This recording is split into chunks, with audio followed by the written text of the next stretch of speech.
Gunderdehi Bharatiya Janata party कार्यालय का सांसद मोहन मंडावी ने फीता काटकर किया शुभारंभ। गुंडरदेही धमतरी चौक में भारतीय जनता पार्टी कार्यालय का सांसद मोहन मंडावी ने फीता काटकर कार्यालय का शुभारंभ किया गया। साथ ही भारतीय जनता पार्टी द्वारा कार्यकर्ता सम्मेलन का भी आयोजन किया गया, जिसमें सैकड़ों की संख्या में भाजपा कार्यकर्ता सम्मेलन में शामिल हुए। आए भाजपा के वरिष्ठ पदाधिकारी नेताओं ने कार्यकर्ताओं में नए जोश भरते हुए कहा कि सब कार्यकर्ता एक साथ होकर नए जोश के साथ इस बार चुनाव की तैयारी में जुट जाएं, जिससे आने वाले विधानसभा चुनाव में भारतीय जनता पार्टी पूर्ण बहुमत से गुंडरदेही विधानसभा में अपना परचम लहरा सके। जिंदाबाद जिंदाबाद, अमित शाह जी जिंदाबाद जिंदाबाद जिंदाबाद, वीरेंद्र साहू जिंदाबाद। मैं निवेदन करूंगा जिंदाबाद सभी के आशीर्वाद से इस बार भारतीय जनता पार्टी की छत्तीसगढ़ में सरकार बननी चाहिए।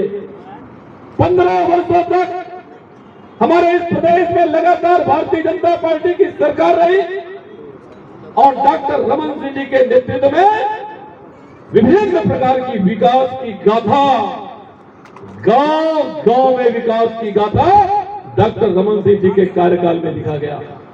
मैं कहना चाहूंगा 2008 में आप सभी के आशीर्वाद से, आप सभी के मेहनत से मुझे विधायक बनने का सौभाग्य प्राप्त हुआ था।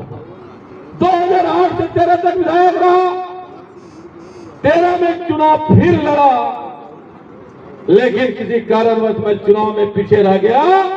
वो 13 से लेकर 23 तक की जो शून्यता आप सभी लोगों ने देखा है, 13 से लेकर 23 तक की शून्यता, मतलब 10 वर्षों तक विधायक विहीन आप लोगों ने जो गुंडरदेही विधानसभा क्षेत्र में देखा है, इसकी भरपाई आप सभी को करना है। साथियों, मैं आप सभी को विश्वास दिलाता हूं, भाई अभिषेक शुक्ला जी ने कहा, भाई किशोरी जी ने कहा, मैं आप सभी को विश्वास दिलाता हूं, अगर मैं विधायक निर्वाचित होता हूं तो बूथ के कार्यकर्ता की अनुशंसा पर काम होगा।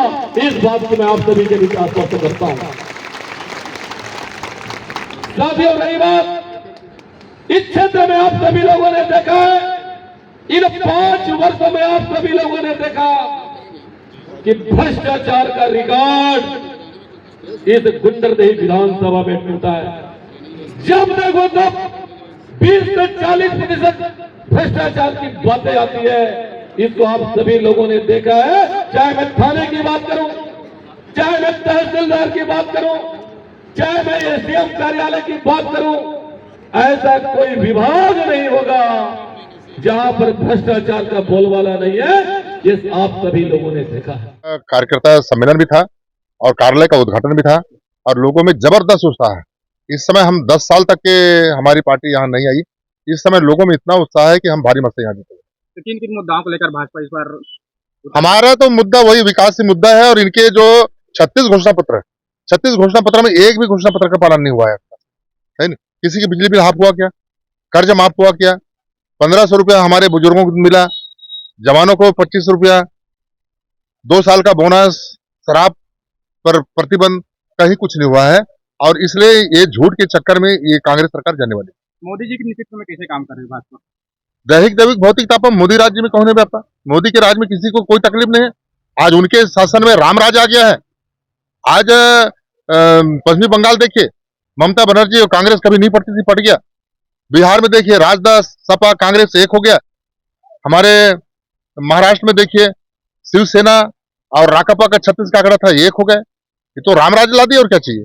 गुंडरदेही विधानसभा में देखने को मिला कि भाजपा कार्यकर्ता में थोड़ा सा नाराजगी भी देखने को मिली। वो सब ठीक हो जाएगा, रहता है, परिवार है, थोड़ा बहुत टिकट मिलते तक रहता है, उसके बाद सब बेख होकर चलेंगे, है ना। कांग्रेस को भी साहू समाज, मतलब कांग्रेस भी साहू समाज से किसी को टिकट देता है, तो क्या बीजेपी के लिए डिफिकल्ट जा सकता है चुनाव? नहीं, कोई डिफरेंस। ये तो हमारे बीजेपी से, किसको बीजेपी से कैंडिडेट बोले? नहीं, कांग्रेस से कोई परेशानी नहीं। हमारे कैंडिडेट तो इलाका कोने कोने उनको जानते हैं। कांग्रेस का कैसी घोषित, वो सोच रहे हैं इनके पास कैंडिडेट नहीं, हमारे पास तो कैंडिडेट है। इनके पास सोच रहे हैं किसको लड़ाया, जो भी लड़ेगा तो हारेगा, वो तो तय है। इसलिए हमारे मजबूत कैंडिडेट है वीरेंद्र साहू जी। तो इस बार कितने टारगेट रखेंगे, कितना पार होगा? 56 पार। या 56,000 से उस समय कांग्रेस जीते थे, उसको बराबर करके हम आगे बढ़ेंगे। कांग्रेस 75 पार का नारा दे रही है, भाजपा क्या नारा दे रही 75 तो क्या, वो अभी मतलब 25 जीत के बताए कांग्रेस, है ना। इतनी स्थिति है, हमारे नरवा गरवा घुरवा बाड़ी करके बर्बाद कर दिए, कहीं कुछ विकास नहीं है। सरपंच बेरोजगार हो गए हैं, है ना। बेरोजगारी भत्ता के नाम से कितने बेवकूफ बना रहे हैं लोगों को, कहीं नौकरी भर्ती नहीं है। एक पीएससी भी हुआ, एक एक परिवार से 4 लोग 5 लोग, मैं भी पीएससी मेंबर था, है नहीं। हमारे समय में कभी पेपर में आपको एक दिन का कोई कटिंग दिखा दो कि पीएससी में से कुछ हुआ। हमारे बेरोजगारों के साथ अन्याय हुआ है, इसलिए इस समय हम भारी मत से जीतेंगे और हमारे बहुत ही योग्य और कोने कोने बीरेंद्र साहू को जानते हैं, एक तरफा जीतेंगे। भारतीय जनता पार्टी की घोषणा पत्र कब तक आनी? घोषणा पत्र की आवश्यकता नहीं है, आ जाए तो अलग बात है। हम बिना घोषणा पत्र के जीतेंगे, लेकिन अब नियम है घोषणा पत्र बना दें अलग बात है। हम एक तरफा जीतेंगे और जो 10 साल के जो रिकॉर्ड है ना, हमारे कार्यकर्ता में इतना उत्साह है और हर आदमी कहते हैं बीरेंद्र भाई बीरेंद्र। मैं जहां भी घूम रहा हूं, लोगों में जैसे बीरेंद्र को टिकट मिला, लोगों में उत्साह है।